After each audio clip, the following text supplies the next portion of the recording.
Let's talk about something we all do every week, grocery shopping. But lately it feels a little more like a battle, doesn't it? A battle for your budget, fought right there in the aisles. With food prices going up, the question of where we shop has never mattered more. So, who is actually winning that fight for the American wallet?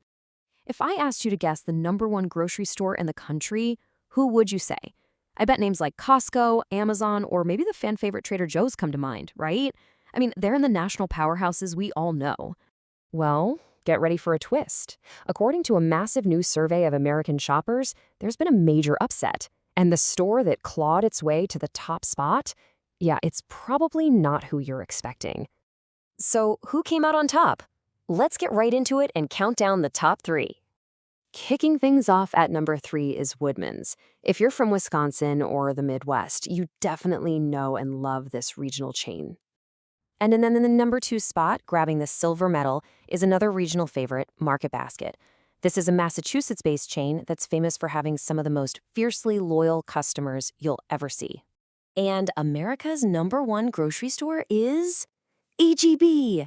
That's right, the beloved Texas-based chain has taken the crown. And get this is its 5th win in the last 9 years. They have absolutely been dominating the competition. So, here's the million-dollar question. How did a regional Texas chain manage to beat out every single national competitor? What's their secret? Let's take a look at the full top 10 list. You'll see those familiar brands for sure. Costco is sitting there at #4, Trader Joe's is at 7, and Amazon has actually slipped down to #8. But the real story here is right at the very top. And this is a really big deal. This year marks the first time ever that the gold, silver, and bronze medals have all gone to regional grocers. This is a massive shift in the grocery landscape. Now, the study says H-E-B won because of this perfect combo of savings, quality, experience, and assortment. But what does that actually look like? Well, it means having products that totally get their local shoppers. We're talking about stuff like Texas-shaped tortilla chips. But it's way deeper than that. They've become a pillar of the community, famously mobilizing to help Texans during hurricanes. That's a connection that goes way beyond just price.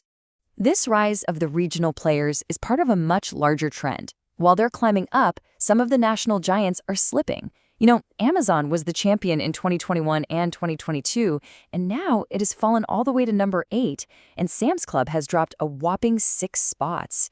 It seems like their massive scale just isn't connecting with people in the same way anymore. Look, this isn't just about which store has the best snacks. This whole shift is happening because of the very real financial pressure American families are facing every single time they go to the checkout. And the data here is really solid. This isn't some small online poll. These rankings are based on a huge survey of over 11,000 shoppers, and they looked at 81 different grocery retailers, evaluating everything from price to convenience.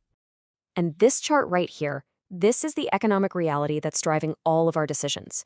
You can see that while overall inflation is 2.7%, food price inflation is even higher, at 3.1%. That jump is a real, tangible hit to our household budgets every month.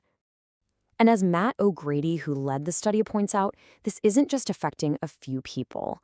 He says consumers at all income levels are feeling this squeeze, and it's forcing all of us to be a lot more deliberate about where our money goes. So, what does this all mean for you, for the brands, and for the future of your grocery store?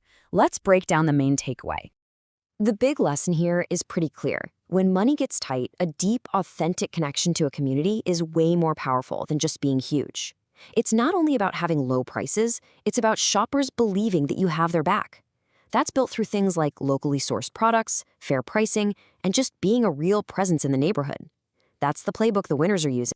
And that leaves us with a pretty provocative question to think about.